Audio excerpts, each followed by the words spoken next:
Good afternoon, everybody. My name is Karl Kirker with Mossy Nissan Cajon, and I'd like to go over a quick feature that many of our Nissans are incorporating nowadays, and it's actually kind of a two-part system. It's automatic emergency braking with pedestrian detection and intelligent collision warning system.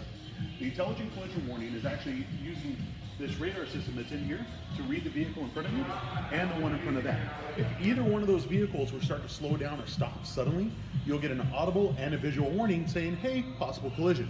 If you don't respond to said warning, this vehicle, and almost every single Nissan that we're building nowadays, will attempt to bring you to a complete stop to avoid the accident or at least mitigate the effects by slowing you down as much as possible if that collision were to exist.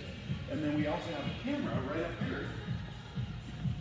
And this camera is actually using image recognition software to detect people. And we'll use that same technology that if it senses somebody running directly in front of the vehicle, it's going to slam on its brakes to hopefully avoid hitting them.